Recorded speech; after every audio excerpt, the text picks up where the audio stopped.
toutes les nouvelles façons de voir les choses apportées par la lumière de la vérité donnent plein de nouvelles idées à l'imagination. Et les nouvelles idées de l'imagination parlent à travers les différentes formes d'art. À cette époque-là, vu qu'on ne comprenait pas aussi bien qu'aujourd'hui comment fonctionnait la nature, la science ne connaissait pas encore les méthodes qui ont permis de créer plus tard le cinéma. Du coup, il n'y avait alors que 6 arts. Les 6 arts sont dessinés sous la forme de 9 dames. Comment ça se fait qu'elles sont 9 et pas 6 ? C'est parce qu'en fait, il y a 2 groupes de dames. Dans le groupe de dames en bas, chaque dame représente un art bien précis. Mais dans le groupe de dames en haut, les 5 dames représentent les plus importants sujets que utilisent 2 arts pour s'exprimer. Ces arts sont le 5e et le 6e. Le 5e, c'est la littérature. Pour expliquer simplement, c'est tous les livres qui racontent une histoire, comme les romans et la poésie par exemple. Et le 6e art, c'est ce qu'on appelle les arts de la scène. C'était ce qu'il y avait avant YouTube, la télé et le cinéma. Les gens se réunissaient dans une salle pour voir des acteurs jouer des histoires sur une scène. C'est ce qu'on appelle le théâtre. Ça pouvait aussi être des histoires chantées et dansées, c'est ce qu'on appelle l'opéra. Il y avait aussi des histoires racontées avec des poupées, les marionnettes.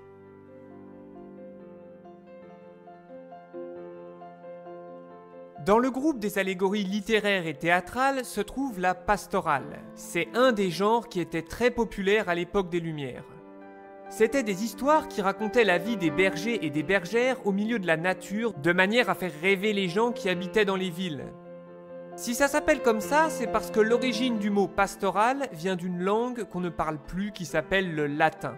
Et dans cette langue, ce mot voulait dire berger, celui qui garde les troupeaux dans la campagne et les montagnes. Ça a aussi donné le mot pasteur dans la religion.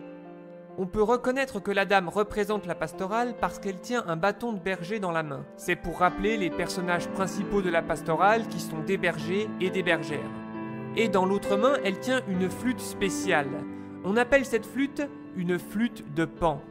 Parce que Pan, c'était le nom d'un dieu grec de la nature qui protégeait les bergers et les troupeaux. On le dessinait souvent avec sa flûte parce qu'il aimait bien la musique. En plus, la pastorale porte une couronne de feuilles. Ça pourrait être des feuilles de noisetier, parce que c'est un arbre qui a tendance à pousser dans les pâturages. Enfin, on peut voir que l'allégorie de la pastorale regarde aussi la vérité. Ça montre encore une fois sur le dessin l'importance de la vérité.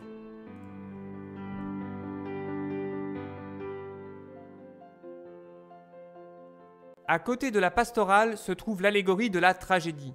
La tragédie, c'est un genre d'histoire où il y a des gens qui meurent, mais le plus souvent, c'est des gens qui se tuent entre eux. On la reconnaît par rapport à ce qu'elle tient dans ses mains. Dans la main gauche, en haut, une coupe. Une coupe, c'est un verre de l'époque pour les gens riches et puissants. Ce verre montre donc que la tragédie raconte souvent des histoires avec des gens riches et puissants.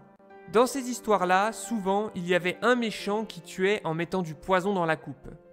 La coupe, c'est donc un des symboles de la tragédie. Par rapport au poison, le plus célèbre à cette époque était une plante qui a été utilisée pour empoisonner le plus célèbre philosophe de l'Antiquité grecque, un monsieur qui s'appelait Socrate. La plante qui l'a empoisonné s'appelait la ciguë. Et quand on regarde de près la tête de la tragédie, on voit qu'elle a une couronne de plantes dans les cheveux. La plante dessinée ressemble justement à de la ciguë. On aurait alors le poison qu'on met dans la coupe.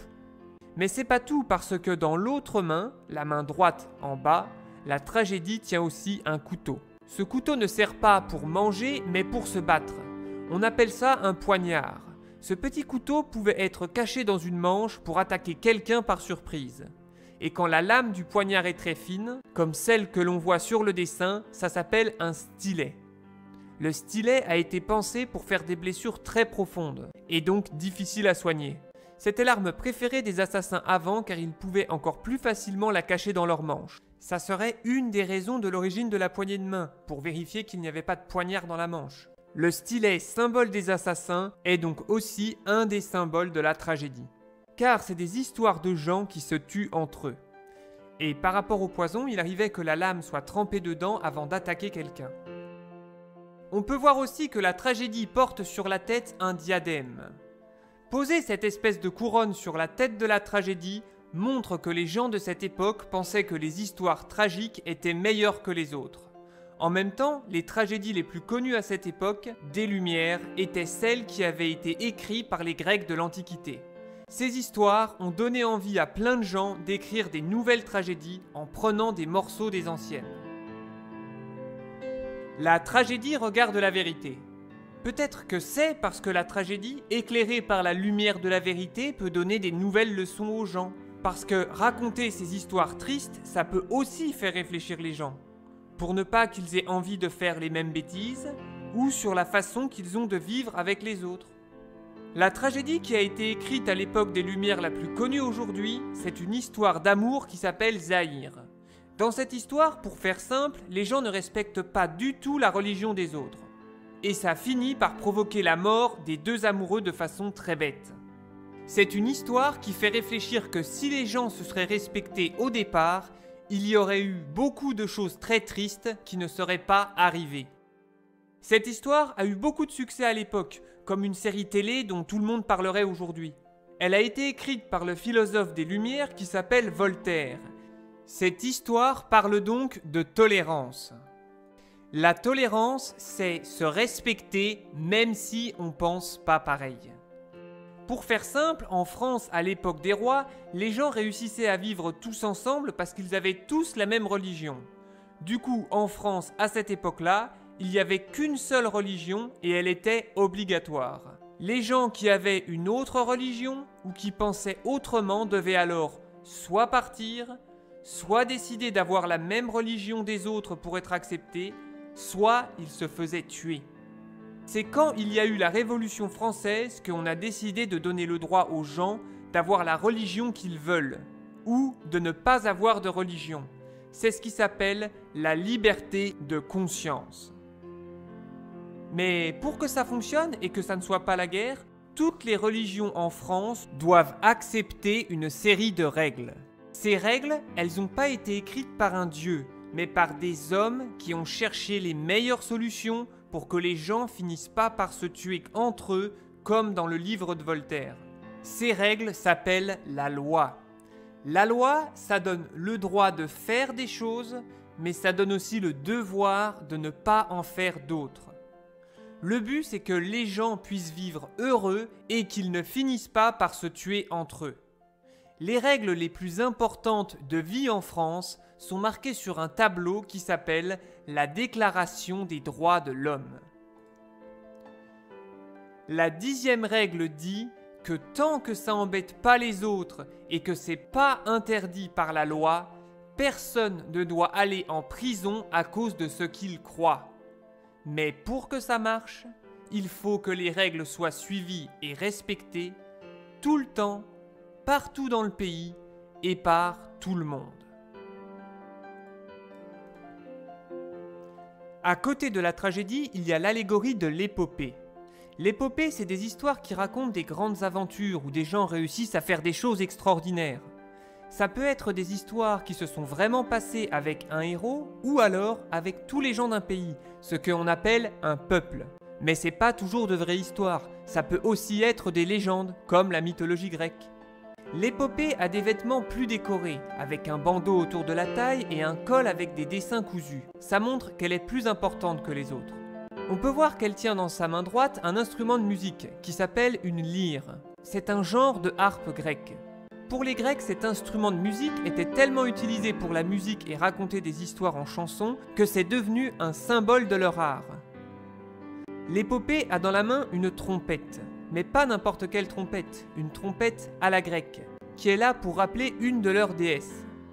Une déesse, c'est un dieu qui ressemble à une dame. Cette déesse s'appelle la renommée. Elle était la déesse qui faisait que tous les gens autour de toi t'aimaient bien, te respectaient beaucoup et avaient envie d'être comme toi. Cette déesse avait une trompette qui lui servait à prévenir les gens tout autour que tu étais mieux que les autres. Du coup, tu étais connu par beaucoup de monde qui pensait du bien de toi. Ça a donné une façon de parler, les trompettes de la renommée. Les trompettes de la renommée, on dit ça quand on parle de quelqu'un de très connu ou qui veut devenir connu.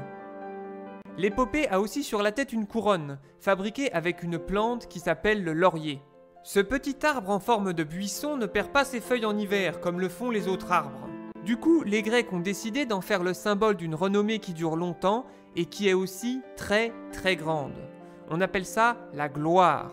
Ça a donné l'expression « les lauriers de la gloire », que on dit quand on réussit à faire quelque chose de très difficile.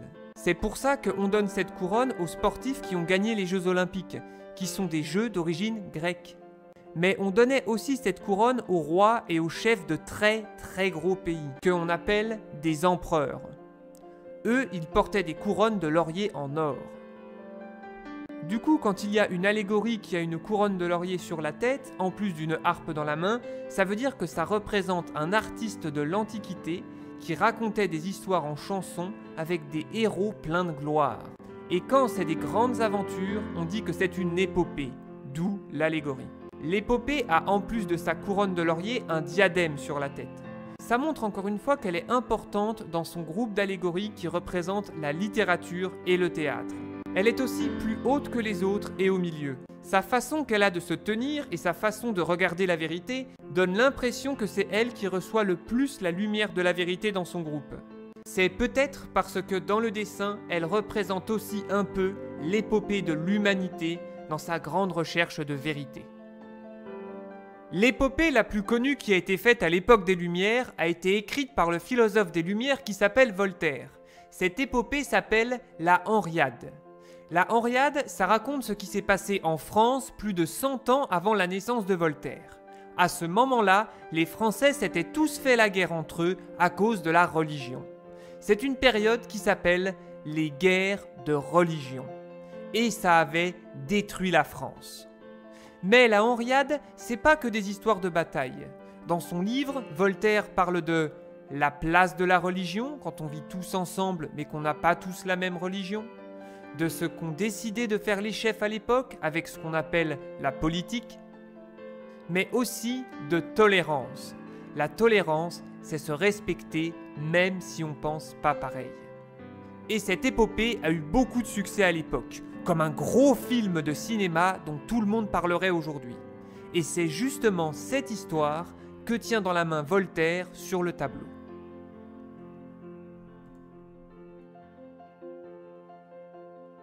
À côté de l'épopée, il y a une allégorie plus rigolote, car elle représente la comédie. On voit qu'elle se tient le dos tourné par rapport à la vérité. Elle a sur la tête une couronne qui ressemble à des feuilles de vigne. La feuille de vigne est le symbole chez les Grecs du dieu du vin, de la fête et du théâtre, qui s'appelait Dionysos. À leur époque, quand les Grecs fêtaient ce dieu, ils faisaient un concours de pièces de théâtre. Il y avait les pièces drôles, qu'on appelle comiques, et les pièces tristes, qu'on appelle tragiques. Les acteurs de l'Antiquité jouaient avec un masque. C'est pour ça qu'aujourd'hui, le symbole du théâtre, c'est 2 masques. Il y en a un triste pour la tragédie et un drôle pour la comédie. Et c'est par rapport à ça que l'allégorie de la comédie a dans sa main un masque. Mais le masque qu'elle tient ne ressemble pas à un masque du théâtre grec de l'Antiquité, mais plus à un masque que portaient les Italiens pour jouer la comédie à la fin du Moyen-Âge. Ces comédies italiennes s'appellent la commedia dell'arte. Les acteurs inventaient des histoires pendant qu'ils jouaient en faisant des blagues, des pirouettes et se tapaient même dessus pour faire rire les gens. L'allégorie de la comédie a dans l'autre main ce qui s'appelle une marotte, un bâton avec une tête censée être rigolote et un chapeau à grelots. Cet objet était au départ utilisé par les bouffons des rois, des gens dont le métier était de faire rigoler les gens qui vivaient avec le roi. Ces bouffons se servaient de leur marotte comme d'une marionnette pour faire des blagues. Étant donné qu'ils avaient toujours leur marotte dans la main, ça a donné naissance à une expression pour désigner la passion de quelqu'un. C'est ça, marotte. Le bouffon est aussi devenu un symbole dans les jeux de cartes, sa blague joke en anglais devenant le joker, une carte qui sert à se sortir d'une mauvaise situation dans une partie. Dessiner une marotte dans la main de la comédie, ça permet de mieux la reconnaître, mais aussi de rappeler le théâtre fait avec des marionnettes. L'allégorie de la comédie est aussi la première à avoir la poitrine à l'air. C'est peut-être par rapport aux comédies où il y a des histoires d'amour, où il y a des gens qui se disent des mensonges. Ces comédies racontent que les gens qui mentent à leurs petites copines, pour en voir d'autres, se mettent dans des gros ennuis, et qu'au final, on se moque d'eux. Pour Diderot, montrer au théâtre les mauvais côtés des gens et s'en moquer peut être un bon moyen de montrer le bon exemple et de donner envie aux gens de ne pas faire les mêmes bêtises que les personnages de la pièce, dont tout le monde se moque.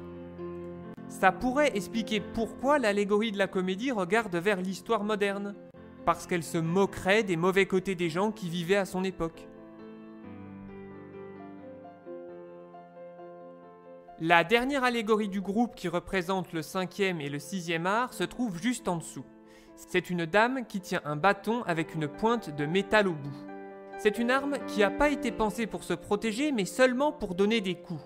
On appelle ça une pique. Cette arme, qui est aussi une expression, est un bon symbole du genre d'histoire que représente la dame.